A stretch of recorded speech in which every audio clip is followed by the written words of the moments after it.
হয়ে যায়। বর্তমান এই অশান্তির জমানায় যেদিকে তাকাবেন সেদিকে মারামারি, হানাহানি, জেনা, বেবিচার, বলৎকার, শুধু গুনাহ ছাড়া এখানে আর কিছু দেখার মতো কোনো সুযোগ নাই। দিন দুপুরে আপনি রাস্তায় বের হয়েছেন, দেখবেন রক্তের চিহ্ন বসে আছে। আপনি ঘরে বসে একটু নিউজ দেখবেন পুরো বাংলাদেশ সহ বিশ্ব যেন এক ফিতনার ভিতরে বসে আছে।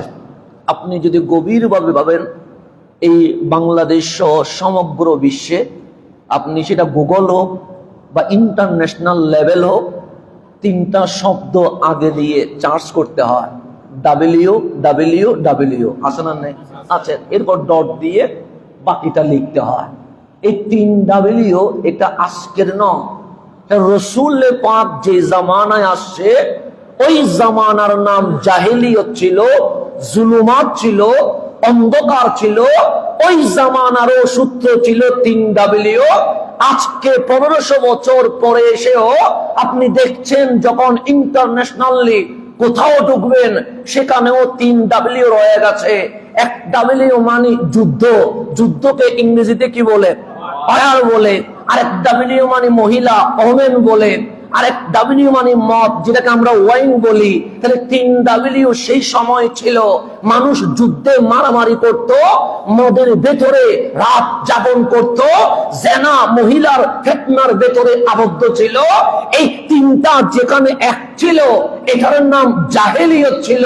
আর আমার কামলিওয়ালা রাসূল এই 3W বন্ধ করে দিয়ে আমাদেরকে আশরাফুল মাখলুকাত বানায়া এই দুনিয়ায় নয় বিশ্বকুলে সর্বশ্রেষ্ঠ মানুষ বানিয়ে দিয়েছে। আমার রাসূল আমাদেরকে শ্রেষ্ঠ বানিয়েছে। আজকে এসে ওই জাহেলিয়তের আবার 3W কোথায় চলে এসেছে? বর্তমানে চলে এসেছে। এই 3W আপনাকে ইঙ্গিত দিচ্ছে তুমি পৃথিবীর দিকে তাকাবা যুদ্ধ, যুদ্ধের পরে তুমি তাকাবা নারী ফিতনা, তুমি নারী ফিতনার দিকে তাকাবা সমগ্র বিশ্বে মাদকের রাজ্যে বসে আছে। তো নবীর সেই প্রাথমিক যুগ যেটাকে জাহেলিয়ত বলা হয়, আজকেও সেই জাহেলিয়তকে হার মানানোর চিহ্ন আমরা নিজের চোখে দেখতে পাচ্ছি। সেই জন্য আল্লাহ পাক কোরআনে বনি ইসরাইলের 70 নম্বর আয়াতে বলছে, লাকাদ কাররামনা বনি আদমা, আমি আল্লাহ আসমানও বানিয়েছি, জমিনও বানিয়েছি, জিনও বানিয়েছি, ফেরেশতাও বানিয়েছি।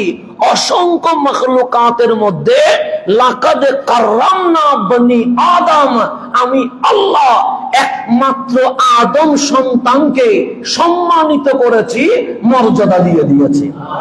তাহলে দেখেন এখানে গরু, ছাগল, মহিষ, বেড়া, দুম্বা, বাঘ, সিংহ সব কিছুর কথা কোরআনে আছে নাই? এ কথা বলার কোন সুযোগ নাই। চতুষ্পদ জন্তুর কথা কোরআনে আনআম বলে আছে। আপনি কোরআনের প্রথম সূরা খুলবেন, গাভীর কথা বাকারা আছে। আপনি এভাবে করে সূরা খুলবেন, পিপিলিকার কথা কোরআনে আছে, মৌমাছির কথা কোরআনে আছে, লাঠির কথা কোরআনে আছে, আসমান জমিনের কথা কোরআনে আছে। কিন্তু লাকাদ কাররামনা বলে আল্লাহ অন্য কোন সৃষ্টির নাম উল্লেখ করে নাই। বলছে বনি আদমা, আমি আল্লাহ একমাত্র আদম সন্তানকে মর্যাদা দিয়ে দিয়েছি। একটা হচ্ছে সম্মানিত করা, যেমন পুকুরের যে প্রাণী, নদীর যে প্রাণী, সমুদ্রের যে প্রাণী, সে শুধু পানিতেই থাকবে, তাকে স্থলভাগে উঠানোর কোনো সুযোগ। তুমি মাছকে যদি এনে জমিনে ছেড়ে দেন, সে কি বাঁচবে? বাঁচবে না। হাঙ্গরকে এনে যদি এখানে ছেড়ে দেয়, সে কি বাঁচবে? বাঁচবে না। কেন? তার একটা নির্ধারিত সীমাবদ্ধ আছে, সে শুধু পানিতেই থাকবে। পানির উপরে বসবাস করার মতো আল্লাহ তাকে সেই ক্ষমতা কখনো দেয়। আবার দেখবেন বাঘ, সিংহ, হাতি এগুলোর জন্য আল্লাহ জঙ্গল দিয়ে দিয়েছে। সেজন্য বাঘ এখানে বড় হবে না, হাতি এখানে জীবন যাপন করবে না, তার জন্য আল্লাহ বিশাল জঙ্গলের ব্যবস্থা করে দিয়েছে। কিন্তু আল্লাহ বলছে ওয়া হামালনাহুম ফিল বাররি ওয়াল বাহরি, শুধুমাত্র আমার বান্দা এই বনি আদমকে স্থলে এবং জলে যেন বিচরণ করতে পারে, আমি আল্লাহ বাহনের ব্যবস্থা করে দিয়েছি। একমাত্র মানুষ যে উপরে উঠতে পারে, আপনি গ্রহ উপগ্রহে মানুষ যাচ্ছে কি যাচ্ছে না? যাচ্ছে। একমাত্র মানুষ নাবিক হয়ে সমুদ্রের ভেতরে ঢুকতে পারছে, ডুবুরি হয়ে মণিমুক্তা আহরণ করতে পারছে। একমাত্র মানুষ যে বন জঙ্গল পরিষ্কার করে আবাদ করতে পারছে। একমাত্র মানুষ যে রাষ্ট্রপতি, প্রধানমন্ত্রী, এমপি, বিরোধী দল এগুলো হতে পারছে। তা আল্লাহ বলছে সবার নির্ধারিত জুন আছে, কিন্তু কিন্তু আমি বনি আদমের জন্য নির্ধারিত জোন বানাই নাই। শুধু শাহজাহানপুরে থাকতে পারবে না, শুধু ঢাকায় থাকতে পারবে না, শুধু চট্টগ্রামে যেতে পারবে না। আল্লাহ বলে জলে স্থলে যাওয়ার জন্য আমি আল্লাহ তোমাদের জন্য বাহনেরও ব্যবস্থা করে দিয়েছে। সেই জন্য কোন গরু কখনো বিমান আবিষ্কার করতে পারছে? পারে নাই। কোন বাঘে হেলিকপ্টার আবিষ্কার করতে পারছে? কিন্তু এই ব্রেন আল্লাহ কাকে দিয়েছে? মানুষকে দিয়েছে। এরপর বলছে ওয়ারাযাকনাহুম মিনাত তাইয়্যিবাত। গরুও খায়, ছাগলও খায়, পাখিও খায়। সে জানে না কোনটা হালাল, সে জানে না কোনটা হারাম, এটা স্বাভাবিক বিষয়। সেজন্য পশু পাখি অনেক সময় গোবরও খায়, আছে না? আছে। আপনি মাছ পালন করছেন, তা আপনি কি করেন? ওই মুরগির উচ্ছিষ্ট যেই নাপাক গোবর গুলো আছে সেগুলো আপনি মাছের প্রজেক্টে দিয়ে দিচ্ছেন। তার মানে কি? মাছ জানে না এটা হালাল না হারাম, দিয়েছেন, সে খাচ্ছে, অভ্যস্ত হয়ে গেছে। তাহলে আমরা যারা মানুষ আছি, আল্লাহ বলছে ওয়ারাযাকনাহুম, আমি আল্লাহ একমাত্র বনি আদমের জন্য পুত পবিত্র হালাল রিজিকের ব্যবস্থা করে দিয়েছে। এরপর আল্লাহ বলছেন ওয়াফাদ্দালনাহুম আলা কাসীরিন মিম্মান খালাকনা তাফদীলা। আমার যে বহু মাখলুক আছে যেগুলা তুমি গনে কখনো কি করতে পারবা না, শেষ করতে পারবা না। সেজন্য উলামায়ে কেরাম বারবার বলে 18,000 মাখলুকাত। কেন? আধিক্য বোঝানোর জন্য। কেউ গনে দেখে নাই মাখলুকাত কত। আপনি যদি সমুদ্রে ঢুকে যান বঙ্গোপসাগরে, সেখানেও দেখবেন 18,000-এর উপরে মাখলুকাত আছে। সুতরাং নির্ধারিত সংখ্যা নয়, তা আধিক্য বোঝানোর জন্য আমরা বলি শত শত মানুষ হয়েছে। শত শত মানে কি? মানে অধিক মানুষ হয়েছে, হাজার হাজার মানুষ হয়েছে। তার মানে হাজার নয়, মানুষের সংখ্যা সীমাবদ্ধ নয়, এটা জাস্ট একটা সংখ্যা। তা আল্লাহ বলছে ওয়াফাদ্দালনাহুম আলা কাসীরিম মিম্মান খালাকনা তাফদীলা। আমার যে বহু মাখলুক আছে, এই বহু মাখলুকের মাঝে আমি আল্লাহ বনি আদমকে শ্রেষ্ঠত্ব দান করে দিয়েছি। এখানে ফাদ্দালনাহুম তাফদীলা, ফাদ্দালনা মানে শ্রেষ্ঠত্ব দেওয়া। যখন ফাদ্দালনার পরে তাফদীলা আসবে, এমন শ্রেষ্ঠত্ব দিয়েছি যে শ্রেষ্ঠত্ব আর কোন মাখলুক কখনো অতিক্রম করতে পারবে না। যেমন আমরা দরুদ শরীফের যখন আয়াত পড়ি তখন বলি ওয়াসাল্লিমু তাসলিমা। শুধু ওয়াসাল্লিমু বললে সালাম পড়ো কার উপরে? রসুলের উপরে। সাল্লিমু যেই শব্দ, তাসলিমা সেই শব্দ। তাসলিম এটা হচ্ছে মাসদার হয়ে গেছে, সাল্লিমু এটা ফেল হয়ে গেছে। তো সাল্লিমু বললে শেষ, আর কিছু বলা দরকার। সল্লু আলাইহি ওয়াসাল্লিমু শেষ হয়ে গেছে। আর শব্দ না বললেও চলে। যদি বলে সল্লু আলাইহি ওয়াসাল্লিমু, আল্লাহ বলে দিয়েছে আমার হাবিবের উপর দরুদ পড়ো এবং সালাম দাও, শেষ। কিন্তু যখন বলেছে ওয়াসাল্লিমু তাসলিমা, শুধু দরুদ সালাম পড়লে হবে না, ওই দরুদ সালামে সর্বোচ্চ আদব থাকতে হবে। তাসলিমা যখন দিয়েছে এখানে আদব আসি যাবে। আপনি যদি বলেন আমি বসে পড়বো তো কি হয়েছে, এটা বলার কোনো সুযোগ নাই। আমার যেমন ইচ্ছা তেমন পড়বো। আল্লাহ বলে তাসলিমা যখন দিয়েছি, এখানে তোমার ইচ্ছা আর নাই। আমি আল্লাহ যেটা চাচ্ছি দরুদ সালাম হবে, কিন্তু এখানে বসে পড়লেও আদব লাগবে, দাঁড়িয়ে পড়লেও আদব লাগবে।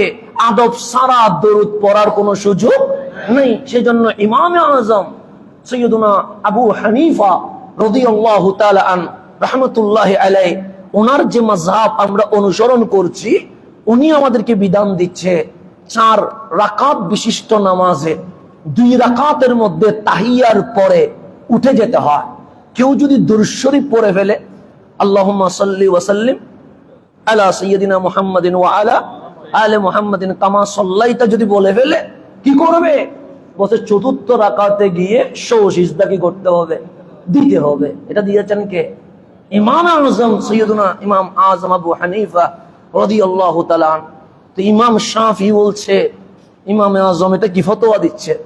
আমার নবীর দরুদ পড়ে ফেলেছে, ভালোই তো করেছে, এখানে আবার সিজদার কি দরকার? সুতরাং আমার মাযহাবে কেউ যদি দ্বিতীয় রাকাতে দরুদ ইব্রাহিম পড়ে ফেলে কোনো সমস্যা নাই, নামাজ হয়ে গেছে, কারণ দরুদের জন্য কোনো সিজদা নাই। এটা কে দিয়েছেন? ইমাম শাফি রাদিয়াল্লাহু তাআলা উনি দিয়েছেন। তো ইমাম শাফি এটা নিয়ে দিনভর গবেষণা করছে।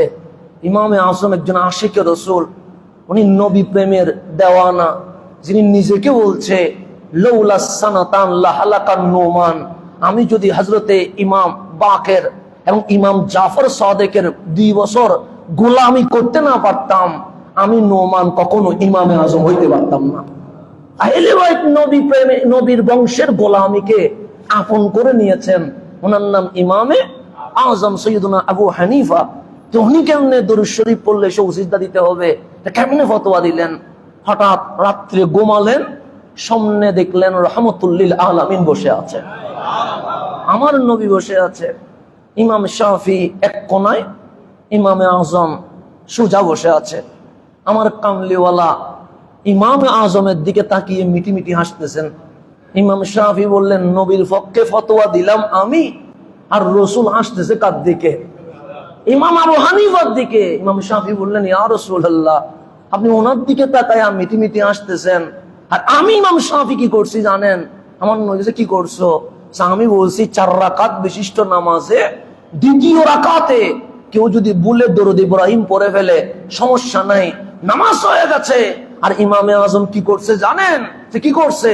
সে উনি বলছে দ্বিতীয় রাকাতে যদি দরুদ শরীফ পড়ে সিজদা দিতে হবে। উনি তো বললেন দরুদ শরীফ পড়লে সিজদা দিতে হবে। তা আমার কামলিওয়ালা বলে, আবু হানিফা কি ফতোয়া দিলা যে আমার দরুদ পড়লে সিজদা দিতে হবে? ইমামে আযম বললেন, ইয়া রাসূলুল্লাহ, দরুদ পড়লে সিজদা নয়, দরুদ পড়লে তো নাজা। সে যে দ্বিতীয় রাকাতে পড়েছে, দ্বিতীয় রাকাতে দরুদ পড়ার নিয়ম নাই, তার মানে সে ভুলে বলেছে। তো ভুলে পড়লে দরুদ হয় না। এমন ভাবে দরুদ পড়তে হবে যেন মনে হবে সামনে কামলিওয়ালা দাঁড়িয়ে আছে। ভুলে পড়া এটাও বিয়াদবি। তুমি ভুলে বললা কেন?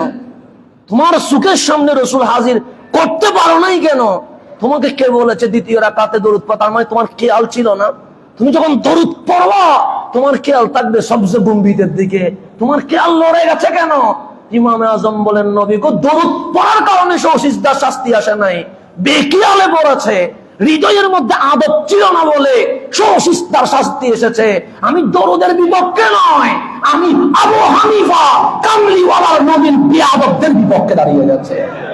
আমার রাসূল বললেন, শাফি এখন বুঝলানি তুমি আর আবু হানিফার মধ্যে ফারাক কি? সকালে উঠে ইমাম শাফি লিখে দিয়েছেন, ইমামুল আযম ওয়া ইমামুনা আবু হানিফা।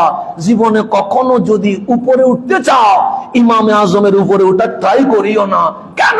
আমি শাফি সাক্ষী দিচ্ছি পৃথিবীর ইমামে আযম আবু হানিফা হয়ে গেছে।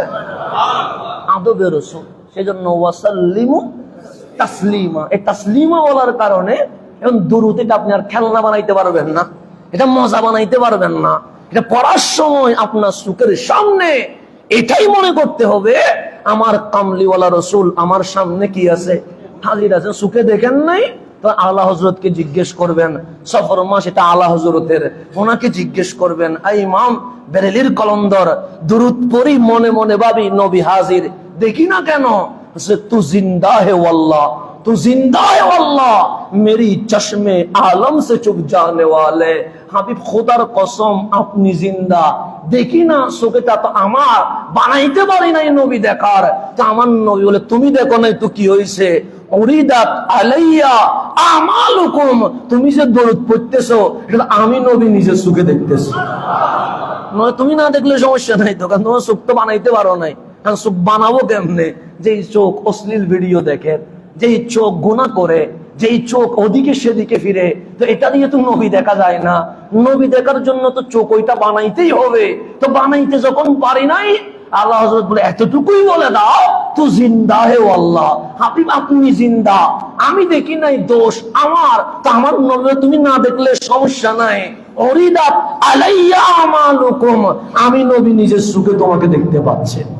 তো নবী দেখলেই তো হইল, আমি দেখতে পাচ্ছি কি পারি নাই সেটা দেখার দরকার নাই। সেজন্য আবুল আব্বাস মুরসি, যার মাজার শরীফ আলেকজান্দ্রিয়ায়, ইস্কান্দরিয়ায়, ওনার পাশে হচ্ছে শরফুদ্দিন বুসুরি, দুইজনের মাজার একসাথে, দুই আশিকে রসুল একসাথে শুয়ে আছে। শরফুদ্দিন বুসুরি উনিকে যিনি কসিদায়ে বুরদা লিখেছেন, মাওলায়া সাল্লি ওয়া সাল্লিম দাইমান আবাদা, যিনি লিখেছেন, ওনার নাম হচ্ছে শরফুদ্দিন বুসুরি। উনি এই কসিদা লেখার পরে আমার নবী আর মদিনায় থাকতে পারে নাই, আমার নবী শরফুদ্দিন বুসুরির ঘরে এসে আমার নবীর গায়ের চাদর শরফুদ্দিন বুসুরিকে দিয়ে দিয়েছেন। সেজন্য নাম হইছে কসিদায়ে বুরদা। বুরদা মানে কি? চাদর। চাদর। আমরা আহলে সুন্নাত ওয়াল জামাতের মানুষ, আমাদের কিতাব থেকে বললে অনেকে বলবে মানি না। তো যারা মানে না রসুলকে, তাদের কিতাবেও লেখা আছে যে শরফুদ্দিন বুসুরি এটা এমন জাত যিনি কসিদা লেখার কারণে আমার কামলিওয়ালার রওজা থেকে এসে ওনার ঘরে ওনাকে চাদর মোবারক উপহার দিয়ে দিয়েছেন। ওনার নাম শরফুদ্দিন বুসুরি। ওনার মাজার সাথে লাগানো হযরতে আবুল আব্বাস মুরসি, ওনার মাজার। তো ওনাকে জিজ্ঞেস করা হয়েছে, আপনি নিজেকে কখন মুমিন মনে করেন? আমরা তো নিজে কখন মুমিন ভেবে দেখি নাই, কারণ আমাদের ওইটা নাই।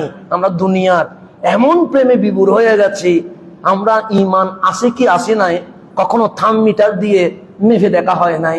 গায়ের জ্বরে থার্মোমিটার আছে, প্রেসার মাপানোর মেশিন আছে, ঠিক ইমান পরীক্ষা করারও কি আছে, মিটার আছে, কিন্তু ওই মিটারও চিনি না, ওই মিটার দিয়ে মেপেও দেখি নাই ইমান আছে কিনা। তা আবুল আব্বাস মুরসিকে জিজ্ঞেস করা হয়েছে, আপনি নিজেকে কখন মুমিন মনে করেন? উনি বলছে, আমি যদি চোখের পলকে নবী না দেখি নিজেকে মুমিন মনে করি না। আমাদের চোখের পলক মিনিটে কয়বার পরে তার কোনো হিসাব আছে না। বস এক পলকও যদি আমি নবী না দেখি আমি নিজেকে মুমিন দাবি করি না।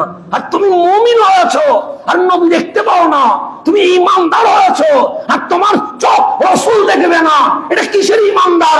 আবুল আব্বাস মুরসি বলছে, চোখের পলক যদি নবী না দেখে আমি নিজেকে মুমিন মনে করি না। তার মানে আবুল আব্বাস মুরসি বলতেছেন যে আমি প্রতি চোখের পলকে আমার নবীকে দেখতে পাই। এরকম আসে কয়জনে আছে?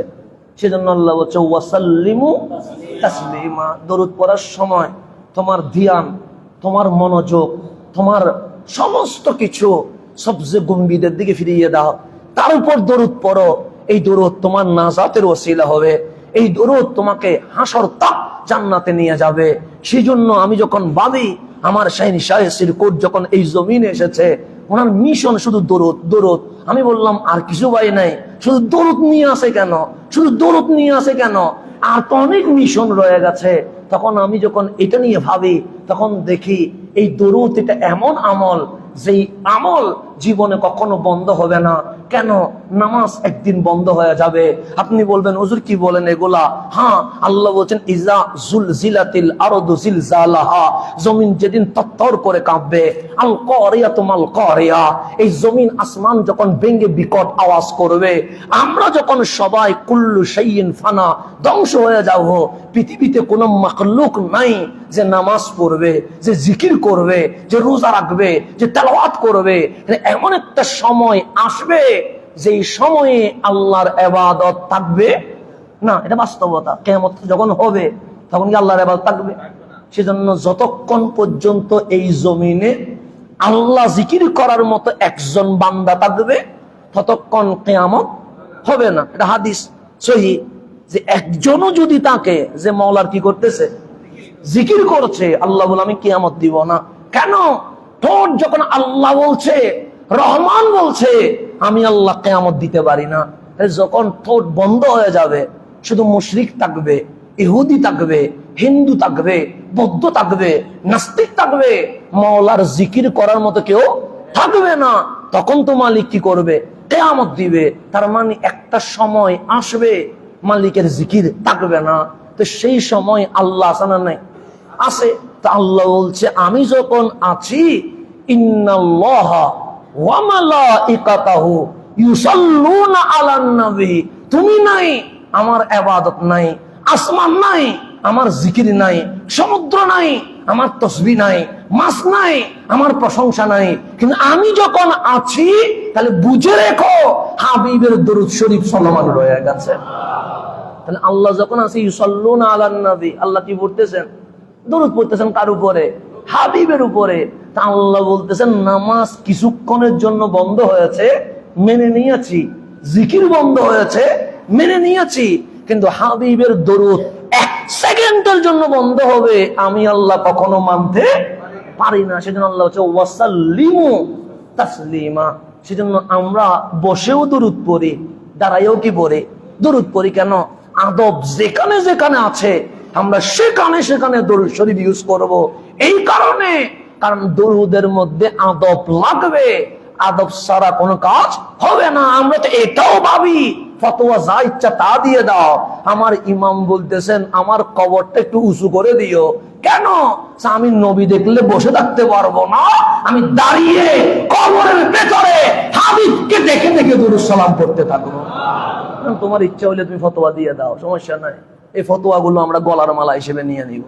আমরা তো এটাও বিশ্বাস করি, আমার ইমাম শেরে বাংলা বলেছেন যে আমি যখন মারা যাব কবর কি করে দিও? উঁচু করে দিও। কেন? নবী কবরে আসবে আর আমি আজিজুল হক শেরে বাংলা বসে থাকবো? হতে পারে না। কেন? জীবনে দাঁড়িয়ে দরুদ পড়েছি, আর নবী দেখে বসে কেমনে দরুদ পড়বো? আমি সেখানে দাঁড়িয়ে দরুদ শরীফ পড়বো। এখন আপনার ফতোয়া যেটা দিতে ইচ্ছে করে আপনি দিয়ে দেন, আমি সেটা নিয়ে চলে যাবো, কোনো সমস্যা নাই। আমার সাথে কোনো মারামারি নাই। আপনি ফতোয়া দিবেন, আমি কলার মালা হিসেবে নিব। আমরা শুধু দুনিয়াতে দাঁড়িয়ে পড়বো না, আমরা কবরেও দাঁড়িয়ে পড়বো। আমরা শুধু কবরেও দাঁড়িয়ে পড়বো না, আমার হাবিবকে যখন মাকামে মাহমুদে বসানো হবে, আমরা সবাই মিলে সেদিন হাবিবকে দেখে দেখে দাঁড়িয়ে দাঁড়িয়ে দরুদ সালাম পাঠ করবো ইনশাআল্লাহ। আমরা সেই দিনও বাদ দিব না ইনশাআল্লাহ। আমাদের দরুদ ওয়াসাল্লিমু তাসলিমা, তাসলিমাটা মনে রাখবেন। সেজন্য আল্লাহ বলছেন ওয়াফাদ্দালনাহুম তাফদীলা, আমি আমার বান্দারে এমন ফজিলত, এমন শ্রেষ্ঠত্ব দিয়েছি যেই ফজিলত জীবনে কখনো কেউ অতিক্রম করতে পারবে না। সেজন্য এই যে মুজামুল কবির 14584 নম্বর হাদিস শরীফে বলা হচ্ছে, আব্দুল্লাহ ইবনে ওমর রাদিয়াল্লাহু তাআলা আনহুমা তিনি বর্ণনা করতেছেন, আনিন নবী সাল্লাল্লাহু আলাইহি ওয়াসাল্লাম, কামলিওয়ালা নূরানী নবী থেকে উনি riwayat করেছেন, ক্বালা রাসূলুল্লাহ সাল্লাল্লাহু আলাইহি ওয়াসাল্লাম, আমার নূরানী আকা মুনিব রাহমাতুল লিল আলামিন ইরশাদ করেছেন, ইন্নাল মালাইকা, নিশ্চয়ই ফেরেশতারা, ক্বালাত, সবাই একসাথে বলতে লাগলেন, ইয়া রাব্বানা, হে আমাদের রব, হে আমাদের প্রতিপালক, হে আমাদের মালিক, আতাইতা বনি আদম দুনিয়া, তুমি এই বনি আদমকে দুনিয়া দিয়ে দিয়েছো, আধিপত্য, ক্ষমতা, এলম, জ্ঞান, বিজ্ঞান, সমস্ত কিছু তাদেরকে দান করেছো। ইয়াকুলুনা ফিহা, তারা দুনিয়ায় বসে খাবার খায়, ওয়া ইয়াশরাবুনা, তারা দুনিয়ায় বসে পান করে, ওয়া ইয়ালবাসুনা, তারা দুনিয়ায় হরেক রকমের কাপড় পরে। আমার কাছে জুব্বা ভালো লেগেছে, আমি জুব্বা পরে ফেলেছি। আপনার কাছে পাঞ্জাবি ভালো লেগেছে, আপনি পাঞ্জাবি পরে নিয়েছেন। ওনার কাছে শার্ট ভালো লেগেছে, উনি শার্ট পরে ফেলেছে। ওনার কাছে গেঞ্জি ভালো লেগেছে, উনি গেঞ্জি নিয়ে নিয়েছে। এক কথায় আমরা যেমন ইচ্ছা তেমন ড্রেস পরছি। হ্যাঁ, মুসলমান স্বাধীনতা বজায় রাখতে হবে। শুধু জুব্বা পরার নাম তো ইসলাম নয়। জুব্বা পরা হাবিবের সুন্নত, আপনি পড়লে ভালো, না পড়লে আপনাকে কেউ গুনাহ করিয়েছে সেটা বলবে না। পাঞ্জাবি বাংলাদেশের ট্রেডিশন বলতে পারেন, এটা আমাদের সংস্কৃতি বলতে পারেন। সেই কারণে আপনি পাঞ্জাবি পরে এসেছেন, আরেকজন ভাই শার্ট পরে এসেছেন, আরেকজন ভাই গেঞ্জি পরে এসেছেন। ইসলাম পোশাকের মধ্যে কোনো প্রকার জোর জবরদস্তি করে নাই। ইসলাম শুধু এই কথা বলেছে, এমন ড্রেস পরিও না যে ড্রেস পরলে তোমার শরীরের অবয়ব প্রকাশ পেয়ে যাবে। তবে শালীন ড্রেস, যে কোনো ড্রেস পরতে পারবা, ইসলাম সেই ক্ষেত্রে কোনো নিষেধ করে নাই। সেই জন্য মিশরে গেলে দেখবেন ড্রেস একরকম, আফ্রিকার মানুষ কাপড় পরেছে, আপনি দেখলে হাসবেন। কেন? কারণ আমাদের মা বোনরা যে ত্রিপিস পরে, আফ্রিকার ছেলেগুলো মনে হয় ত্রিপিস পরে বসে আছে। আপনি বলেন কি মেয়েদের ড্রেস ওরা পরলো কেন? ওরা জানে না এই মানুষগুলো, মহিলাগুলো ত্রিপিস পরে। আপনি দেখবেন আফ্রিকার মানুষগুলো ত্রিপিস পরে বসে আছে। আপনি বলেন মহিলাদের ড্রেস ওরা পরছে না, এটা ওদের সংস্কৃতি। এক এক দেশের এক এক রকম সংস্কৃতি। আমাদের চট্টগ্রামের ভাষায় যেটা গালি, সেটা আপনাদের ভাষায় হয়তোবা কোনো আময়িক শব্দ। আপনাদের ভাষায় যেটা গালি হয়তোবা সেটা আমাদের চট্টগ্রামে এক ভালোবাসার অপরূপ শব্দ। সেজন্য আমি সিডেঙ্গি হইয়া বড় বিপদের মধ্যে আছি। কেন? কারণ আমাদের এলাকায় যেটা সুন্দর, যেটা ভালো, যেটা মোহাব্বত, সেটা এখানে আসি আবার অন্যরকম হয়ে যায়। যার কারণে আমার শাব্দিক ইউজে অনেক সময় ভুল হয়ে যায়। অনেকে মাইন্ড করে ফেলে যে হাসান আজহারী সাহেব এ কথা কেন বললেন, এরকম বললেন কেন, এরকম বলতে পারতেন তো। সেই জন্য আমি আগে ভাগে ক্ষমা চেয়ে নিচ্ছি। কেন?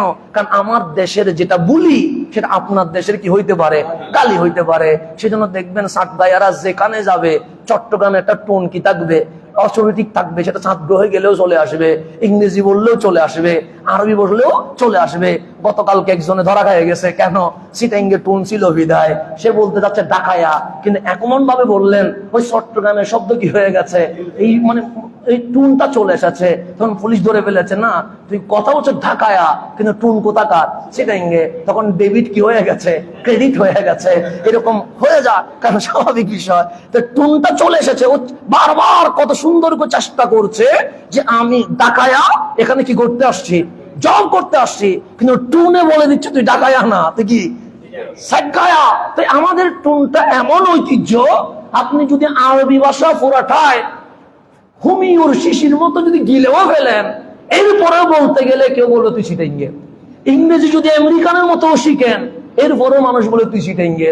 আপনি যদি চলিত সাধু ভাষা একদম ট্রেনিং করেন 6 মাস, 10 মাস, 1 বছর, এরপরেও মানুষ বলবে তুই কি সিটাঙ্গে। কেন? আমাদের টোনটা আল্লাহ এমন ভাবে দান করেছেন যে এটা যত বড় সফটওয়্যার ঢুকাবি, ভাইরাস, অ্যান্টিভাইরাস দিয়ে ডিলিট হবে, তোর টোন জীবনে কখনো ডিলিট হবে না, এটা রয়ে যাবে স্থায়ী ভাবে। তো সেই কারণে মানুষ মাঝে মাঝে অনেক সময় আপনাদের বিরক্তির কারণ হয়ে যায়। কেন? শব্দ যেটা বলছি ভালো মনে করে, কিন্তু মাঝে মাঝে সেটা কি হয়ে যায়, হিতের বিপরীত হয়ে যায়। সে কারণে সাত গাইয়া হিসেবে মাফ করে দিবেন আর কি। মনে মনে বলবেন না সেটা মনে হয় হুজুরের দেশের বলি, এখানে বুঝাইতে গিয়ে বুঝাইতে পারে নাই। কারণ আমার কিছুটা সংকীর্ণতা তো আছেই, কারণ এলমের দৌড় বেশি দূরে না। সেজন্য সীমাবদ্ধতা যেহেতু আছে, শাব্দিক সীমাবদ্ধতা, এলমের সীমাবদ্ধতা, আমলের সীমাবদ্ধতা, সবগুলো মিলে মানুষ হিসেবে বড় মানে সংক্ষিপ্ত একটা মানুষ। সেই কারণে আপনাকে বুঝানোর মতো সে দক্ষতা, সে ক্ষমতা, সে কোয়ালিটি, সে যোগ্যতা আমার নাই। তো যার কারণে মাঝে মাঝে কি হয়ে যায়, ভুল হয়ে যায়। তো ভুল হইলে ক্ষমার দৃষ্টিতে তাকায়া মনে করবেন সিটিঙ্গি মানুষ এখানে আসি যে অন্তত এতটুকু বলতে পারতেছে, সে কারণে আলহামদুলিল্লাহ। কথা ঠিক না? অন্তত যে বলতে পারতেছে। তো এখন আসেন সামনে যান, তাহলে ওয়াফাদ্দালনাহুম তাফদীলা, আল্লাহ সবার উপরে তুলে দিয়েছেন। তো ফেরেশতারা বলতেছে মালিক তুমি বনি আদমকে কি দিয়ে দিয়েছো? দুনিয়া দিয়ে দিয়েছো। সে হরেক রকমের খাবার খায়, সে হরেক রকমের পান করে, সে কত রকমের ড্রেস পরে, তার কোনো কি নাই, হিসাব নাই।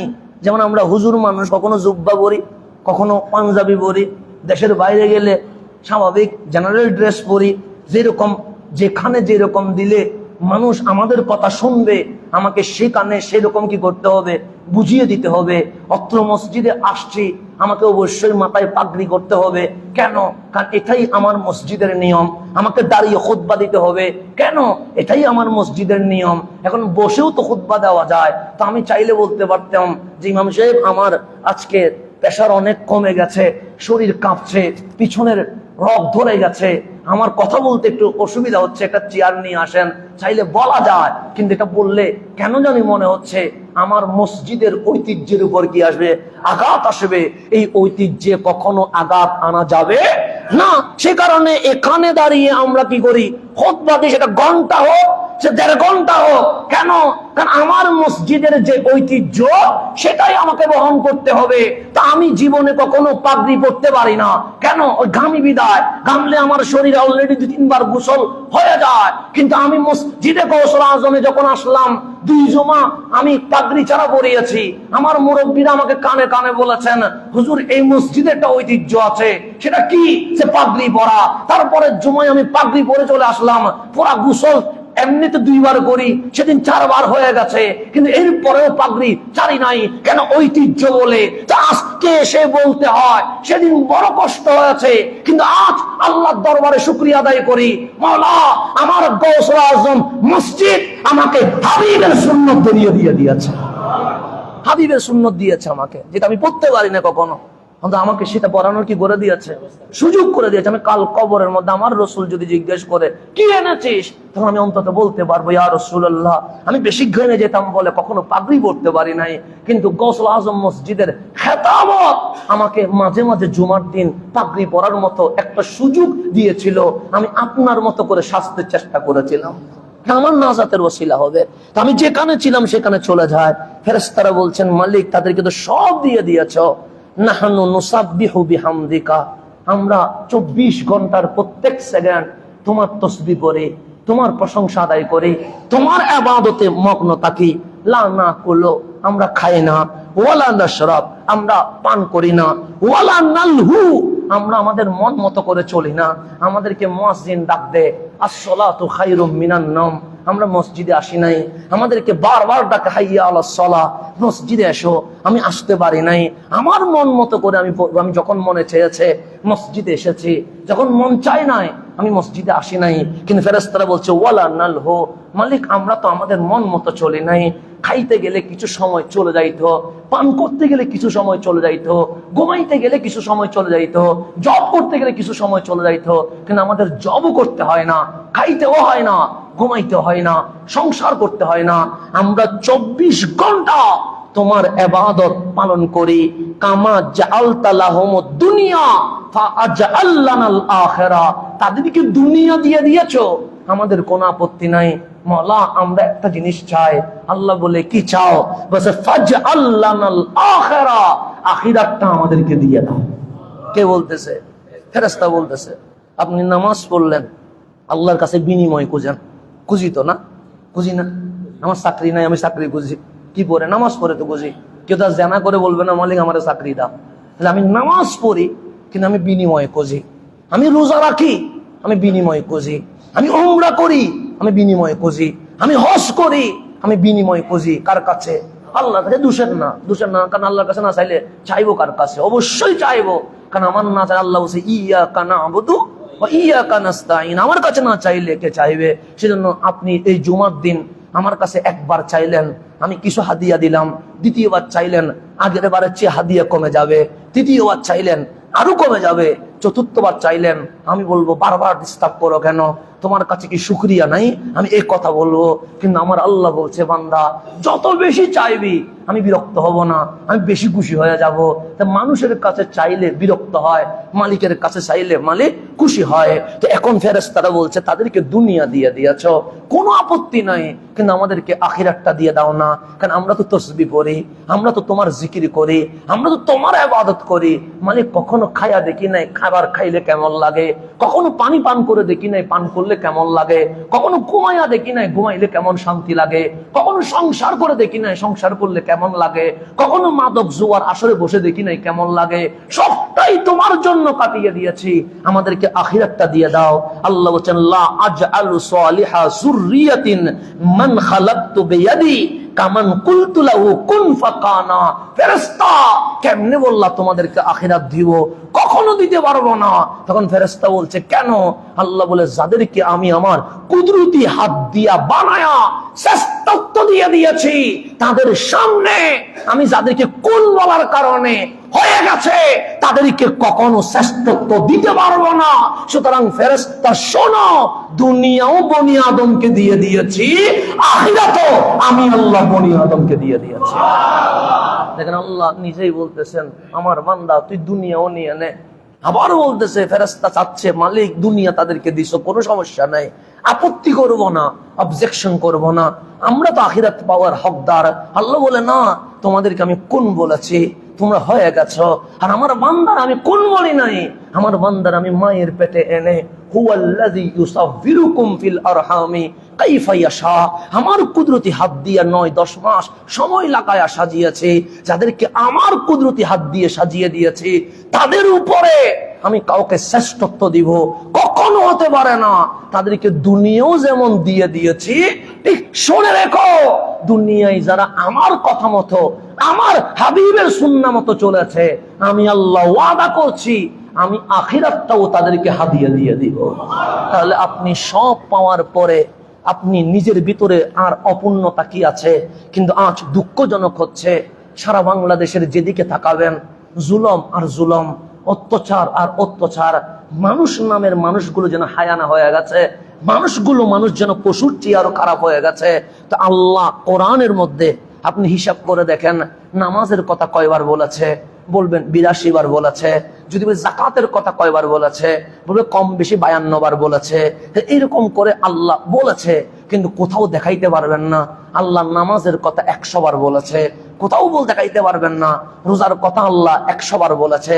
কিন্তু আপনি কোরআন যদি খোলেন, শুধু জুলুমকে আল্লাহ হেও করে, জুলুমের বিরুদ্ধে আল্লাহ 130 বারের উপরে এই জুলুম শব্দটা আল্লাহ কোরআনে বারবার বলেছে। আল্লাহ জুলুম সহ্য করতে পারে না, সেই কারণে জালেমের শাস্তি কি হবে আল্লাহ 70 জায়গায় বর্ণনা করেছে। জুলুম নিয়ে আলোচনা করেছে 130 জায়গায়। আপনি মাত্র কয়শো পৃষ্ঠা কোরআন, 600 পৃষ্ঠা কোরআন, 114টা সূরা, তার মধ্যে কত গুরুত্বপূর্ণ কথা রয়ে গেছে।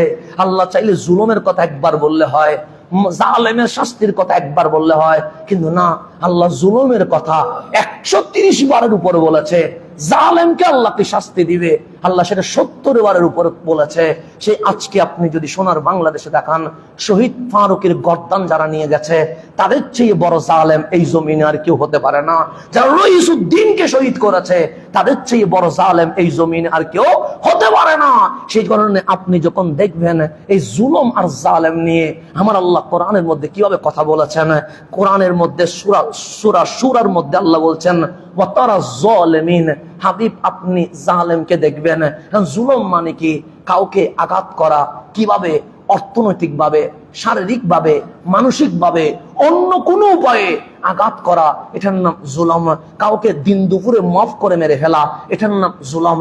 কাউকে শত্রুতামি করে করে আপনি ফাঁসিয়ে দেওয়া, এটার নাম জুলুম। কারো বিরুদ্ধে আপনি মিথ্যা সাক্ষী দেওয়া, এটার নাম জুলুম। কারো সম্মানহানি করা, এটার নাম জুলুম।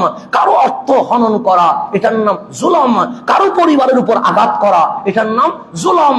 এরকম জুলুমের বর্ণনা করলে জুলুমের বর্ণনা কি হবে না? শেষ হবে না। আজকে সোনার বাংলাদেশে দেখেন, ছোট ছোট নারী পর্যন্ত কিনা নিরাপদ না। এই নারীর অধিকার হনন করা, এটার নাম জুলুম। মাদ্রাসা যেখানে মানুষ হওয়ার জন্য পাঠিয়েছেন, সেখানে দেখবেন এমন চিত্র যেটা মুখ দিয়ে বলা যায় না। এই বাচ্চার উপর যেটা করা হয়েছে, এটার নাম কি? জুলুম।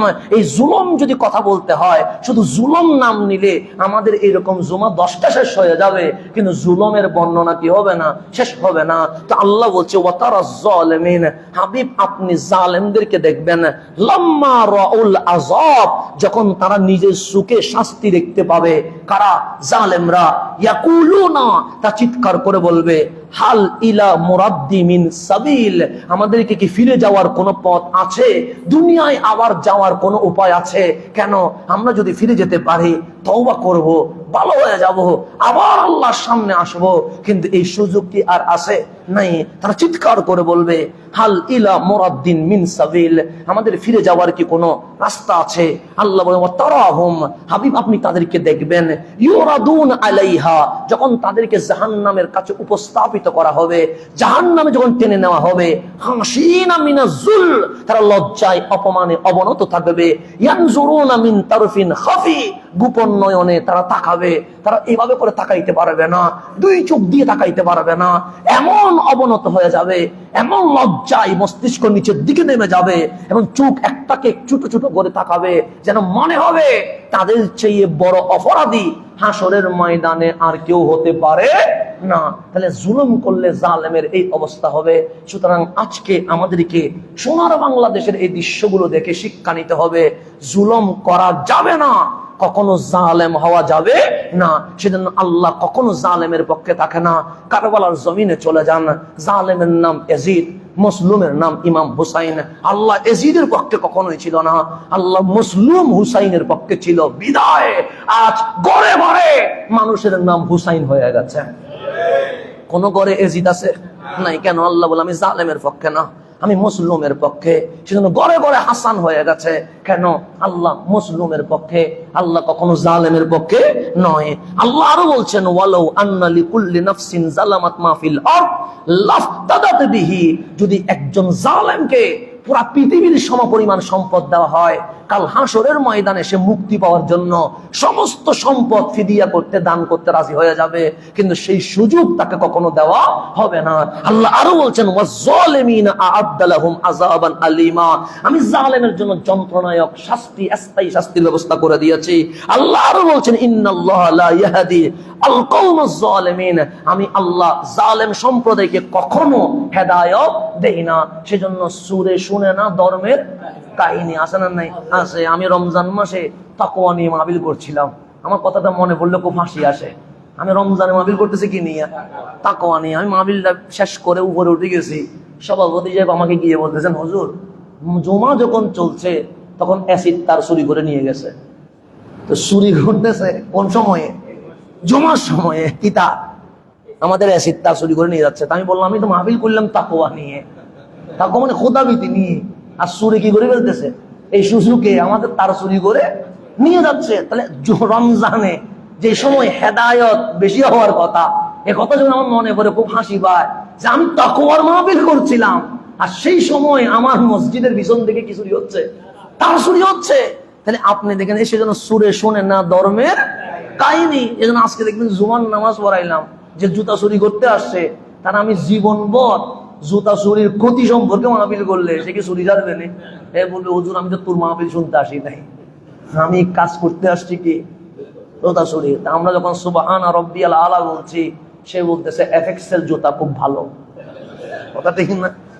সেটাই বলতেছে। আমরা বলতেছি কি সুবহান রাব্বিয়াল আলা, সে বলে বাটা জুতা বালা, বাটা জুতা বালা। আমরা বলি একরকম, সে বলে আর একরকম। তারে এত মাহফিল করে কোনো লাভ হবে? লাভ হবে না। কারণ ধর্মের সুরে কখনো ধর্মের কাহিনী শুনে না। আল্লাহ বলছে আমি কওমে জালেম যারা আছে তাদেরকে কখনো হেদায়েত দিব না। অথচ শাহজাহানপুরে গৌসে মসজিদে সবাই বলতেছে সুবহানা রাব্বিয়াল আলা, সে পিছনে বলতেছে বাটা জুতা কি বালা। তার মুখ দিয়ে সুবহানা রাব্বিয়াল আলা কি হচ্ছে না? বের হচ্ছে না। কেন? ওই সুরে শুনে না ধর্মের কাহিনী। তাহলে সেই জন্য আল্লাহ বলছেন হাদিসে কুদসির মধ্যে যে ইয়া ইবাদি, মুসলিম শরীফের হাদিস, হে আমার বান্দা, ইন্নী হারামতু যুলমা আলা নফসি, জুলুম করা আমি আল্লাহ আমার নিজের উপরে হারাম করে দিয়েছি। কে বলতেছে? আল্লাহ। আল্লাহ নিজের উপর হারাম করেছে। দেখেন আল্লাহর জন্য কোনো হালাল হারাম আছে? নাই। সে আল্লাহ বলতেছেন ইয়া ইবাদি, হে আমার বান্দা, ইন্নী হারামতু যুলমা, নিশ্চয়ই আমি জুলুমকে হারাম করেছি, আলা নফসি, আমার নফসের উপরে, আমার উপরে। আমি আল্লাহ জীবনে কখনো জুলুম করতে পারি। ওয়া জাআলতুহু বাইনাকুম মুহাররিমান ফালা তাযালামু, আমি আল্লাহ শুধু নিজের উপর হারাম করি নাই, তোমাদের উপরও জুলুম করা কি করে দিলাম? হারাম করে দিলাম। আজকে থেকে আমি আল্লাহর ঘোষণা, কখনো জুলুম করতে পারবা। ঘোষণা কার? আল্লাহ। আল্লাহ বলতেছে জুলুম করিও না। সেজন্য কোরআন শরীফের মধ্যে সূরা বনী ইসরাঈলের 151 নম্বর আয়াত আল্লাহ বলতেছেন কুল, হাবিব আপনি বলেন, তাআলাও, আসো। কে বলতেছেন? রাসূল বলতেছেন। আল্লাহ বলছে রাসূলকে কুল আপনি বলেন, তাআলাও, আসো। কেন আসবা? আতলু মা হাররামা রাব্বুকুম আলাইকুম, আজকে আমি নবী তোমাদের রব তোমাদের উপর যা হারাম করেছে তা তেলাওয়াত করে শোনাবো। কে বলতেছেন? রাসূল। আল্লাহ বলতেছে রাসূলকে বলতে এইভাবে করে যে আমি তেলাওয়াত করব, তোমরা শুনবা। তো কি কি হারাম করেছেন? আল্লাহ তুশরিকু বিহি শাইয়া, আল্লাহর সাথে কোনো বস্তুর শরীক করা চলবে না। ওয়াবিল ওয়ালিদাইনি ইহসানা, মা বাবার সাথে কি করতে হবে? সদ্ব্যবহার করতে হবে। এখানে আর কোনো সাথ দেওয়া যাবে না। ওয়ালা তাকতুলু আওলাদাকুম মিন ইমলাক, দারিদ্রতার ভয়ে নিজের সন্তান সন্ততিকে হত্যা করা যাবে কেন? নাহনু নারযুকুকুম ওয়া ইয়াহুম, আমি আল্লাহ তোমাদেরও রিজিকের ব্যবস্থা করেছি, তোমার সন্তানদেরও রিজিকের ব্যবস্থা করেছি, রিজিক নিয়ে তোমার টেনশন করার কোনো দরকার। তারপর বলছে ওয়ালা তাকরাবুল ফাওয়াহিশ, অশ্লীলতার কাছেও যাওয়া যাবে না। মা যাহারা মিনহা ওয়া মা বাতানা, যা ওপেনে আছে আর যা গোপনে আছে, কোনো কিছুর পাশেও যাওয়া। ওয়ালা তাকতুলুন নাফসা আল্লাতী হারামাল্লাহ, আল্লাহ যেই হত্যা করা হারাম করেছে এরকম কাউকে হত্যা করা যাবে ইল্লা বিল হক, তবে যাদের উপরে কিসাস মৃত্যুদণ্ড জারি হয়ে গেছে তাদেরকে হত্যা করা যাবে, এই ছাড়া কাউকে হত্যা, এই হত্যা কি আপনি করবেন না? এটা করবে কে? আদালতে। এখন বাংলাদেশের মানুষ দেখা যায় আইন নিজের হাতে নিতে বসে আছে। না, আপনি নিজের হাতে আইন নিতে পারবেন না। ল আছে, বিচার আছে, আদালত আছে, জেলখানা আছে। এই বাংলাদেশের যে আইন আছে সেই আইন মোতাবেক শাস্তি হবে। এর বাইরে আল্লাহ জনগণকে আইন হাতে নেওয়ার কোন সুযোগ দেয় নাই। আল্লাহ বলছে যালিকুম ওয়াসাকুম বিহি, আমি আল্লাহ তোমাদেরকে ওসিয়ত করতেছি। কে করতেছে? আল্লাহ। লাআল্লাকুম তাকিলুন, যেন তোমরা কি করতে পারো? আকল অনুধাবন করতে পারো। আমার রাসূল বলতেছেন আকবারুল কাবায়ের, কবিরা গুনার মধ্যে সবচেয়ে বড় কবিরা গুনাহ আল ইশরাকু বিল্লাহ, আল্লাহর সাথে শরীক করা। কতলুন নফস, মানুষকে হত্যা করা। উকুকুল ওয়ালিদাই, মা বাবাকে কষ্ট দেওয়া। ওয়া কাউলু যুর আও ক্বালা শাহাদাতু যুর, মিথ্যা সাক্ষী দেওয়া। এখন দেখেন ইশরাক বিল্লাহ, আল্লাহর সাথে কি করা? শরীক করা। এখন আল্লাহর সাথে শরীক কারা বেশি করে? দেখবেন যারা নামের আগে ইসলাম বেশি দিছে ওরা শরীক বেশি করে। কেন? যারা আমেরিকাকে পরম বন্ধু বলে ওরা আল্লাহকে তৌহিদের হিসেবে মানে না। হিসাব করে দেখেন, হিসাব করে দেখেন। তাহলে এখন আছেন আল ইশরাক বিল্লাহ, আল্লাহর সাথে কি করা? শরীক করা। কাতলুন নফস, মিথ্যা তহমত দিয়ে মানুষকে কি করা? হত্যা করা। উকুকুল ওয়ালিদাইন, বাংলাদেশের ঘরে ঘরে মা বাবাকে কষ্ট দেওয়া হচ্ছে। কৌলুস ওয়া শাহাদাতুজ যুর, মিথ্যা সাক্ষী। আদালতে গিয়ে দেখবেন মিথ্যা সাক্ষীর কোনো কি নেই, অভাব নাই। আপনার সাথে সত্যতা আমি আছে, দেখবেন মিথ্যা সাক্ষী 4 জন দাঁড় করাই দিয়েছে, 200 টাকা দিয়ে পাওয়া যায়। আছে না? নেই? আছে। এগুলার কোনোদিন কোনো তওবা নাই। কেন? হকুল্লাহ মাফ করা যায়, হকুল ইবাদ কখনো কি করা যায় না? মাফ করা যায় না। এখন আসেন আমার যে কথাটার দিকে আপনাকে ইঙ্গিত দিয়ে শেষ করতে হবে। 3 জায়গায় হত্যা করা জায়েজ। কয় জায়গায়?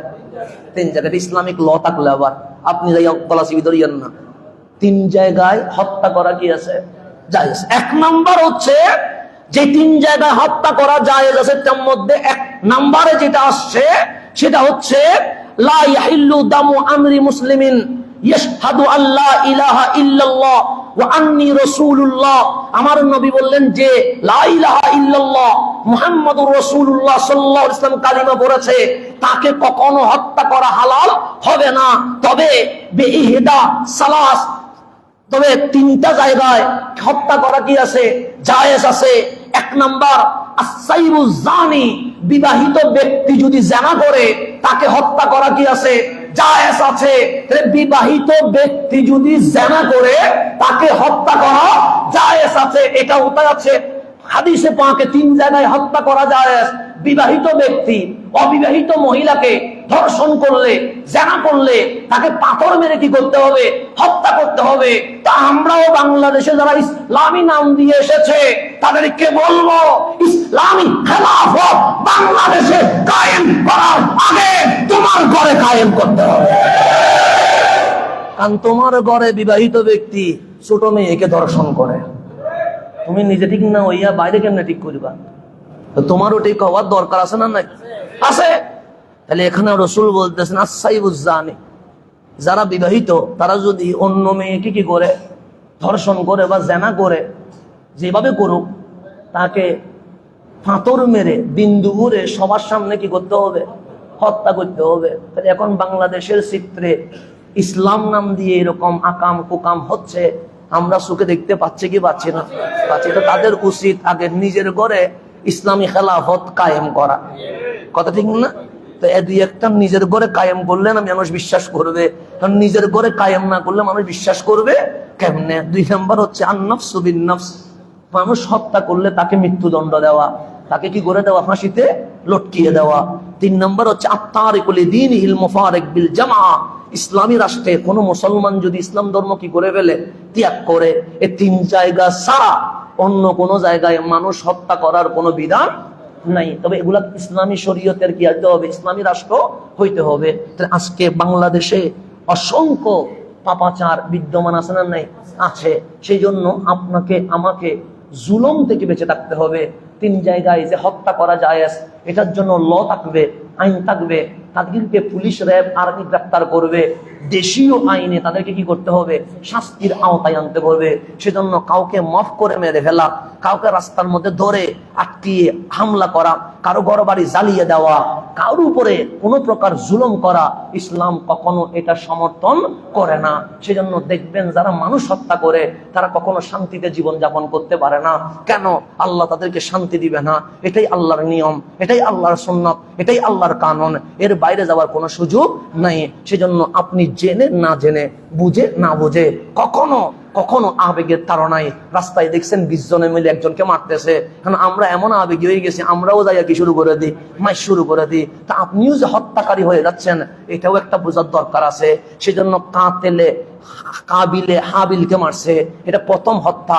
দুনিয়াতে কিয়ামত পর্যন্ত যত হত্যা হবে সবগুলোর একটা অংশ, গুনার অংশ কার কাছে চলে যাবে? কাবিলের কাছে চলে যাবে। ঠিক বাংলাদেশেও যারা মব সৃষ্টি করছে, এই দুনিয়ায় কিয়ামত পর্যন্ত যত মবের মাধ্যমে মানুষ মারা যাবে প্রত্যেকের একটা গুনার অংশ তাদের আমলনামায় চলে যাবে। এখানে মাপ পাওয়ার কোনো সুযোগ নাই। তা আল্লাহর দরবারে উঠি দেখবে একটা না মারছিলাম, দেখবে 1000টা খুনের আসামি। এ বলবে মালিক আমি তো 1000টা মারি নাই, মারছি তো একটা, আমি তো রইসুদ্দিন কেন মারছিলাম, আমি তো ফারুকি কেন মারছিলাম, এখন 1000টা কেমনে চলে আসছে? আল্লাহ বলে তুই যে মব শুরু করছিলি, এই মবের মাধ্যমে কিয়ামত পর্যন্ত যত হত্যা হবে সকল কিছুর অপরাধ আমি আল্লাহ একটা অংশ তোর আমলনামায় কি করে দিয়েছি?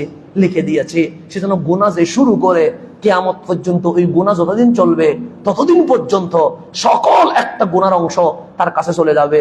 আর ভালো কাজ যে শুরু করবে কিয়ামত পর্যন্ত এই ভালো কাজ যতদিন চলবে তার সবের একটা অংশ তার কাছে চলে যাবে।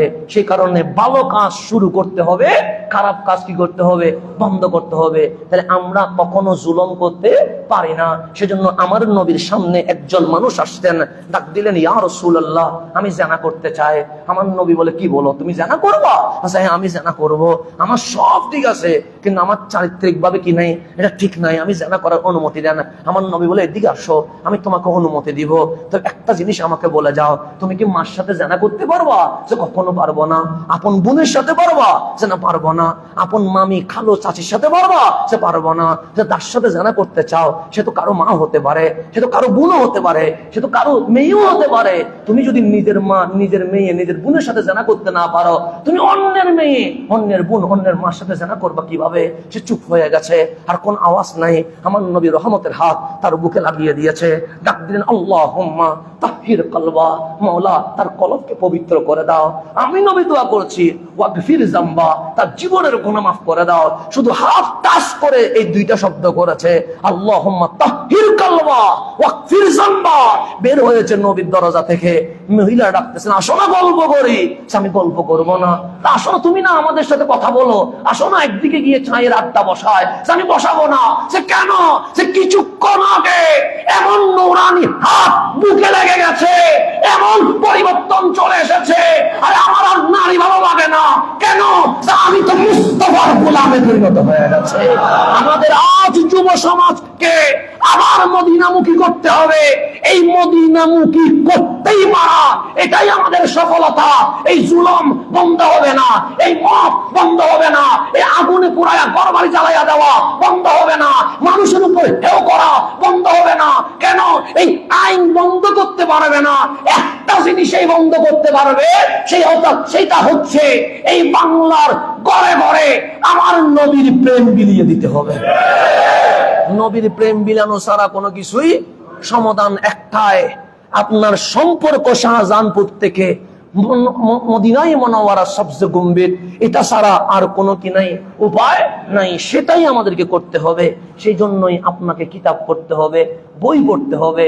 তা আজকে আমি খুবই আনন্দিত হয়েছি, মুগ্ধ হয়েছি যে আমাদের মিরআত শরহে মিরকাত হাদিসের কিতাব হযরত হাকিমুল উম্মত আল্লামা মুফতি আহমদ ইয়ারখা নাঈমি আশরাফি রহমতুল্লাহি আলাইহি প্রণীত আমাদের আঞ্জুমানে রিসার্চ সেন্টারের যিনি মহাপরিচালক আলা হযরতের কানজুল ঈমান, যিনি বাংলা অনুবাদ করেছেন, হুজুর মাওলানা আব্দুল মান্নান মুদ্দাজিল্লুল আলীর অনুদিত বাংলাদেশ যুব সেনার পৃষ্ঠপোষকতা ইমাম আহমদ রেজা রিসার্চ একাডেমি চট্টগ্রাম থেকে প্রকাশিত অনবদ্য হাদিস শরীফ গ্রন্থ মিরআত শরহে মিশকাত নবম খণ্ড এবং দশম খণ্ড। খণ্ড কয়টা? দুইটা। তার মানে আরো কয় খণ্ড আছে? প্রথম থেকে 8, এগুলো হয়ে গেছে। এখন নবম আর দশমের মাধ্যমে মিরআত শরহে মিশকাতের কি হয়েছে? পরিপূর্ণতা এসেছে। এটা আঞ্জুমানের রিসার্চ সেন্টারের মহাপরিচালক আল্লামা এম এ মান্নান মুদ্দাজিল্লুল আলীর অনুদিত বাংলাদেশ যুব সেনার পৃষ্ঠপোষকতায় ইমাম আহমদ রেজা রিসার্চ একাডেমির চট্টগ্রাম হতে প্রকাশিত এই বই বাজারে চলে এসেছে আলহামদুলিল্লাহ। আপনারা যারা নিতে চান, আপনারা যারা কি করতে চান, সংগ্রহ করতে চান, প্রথম থেকে কিন্তু 10 খণ্ড, এটা তো 2 খণ্ড এইবার বের হয়েছে, আগে আরো কয় খণ্ড বের হয়ে গেছে, 8 খণ্ড বের হয়ে গেছে। তো এই 2 খণ্ড সহ যাদের কাছে 8 খণ্ড আছে ওরা কয় খণ্ড নেবেন? 2 খণ্ড নেবেন। আর যাদের কাছে নাই তারা পুরাটা নেওয়ার চেষ্টা করবেন প্রথম থেকে শেষ। যদি নিতে চান আমাদের গৌসুল আজম মসজিদের এই রাস্তা দিয়ে বের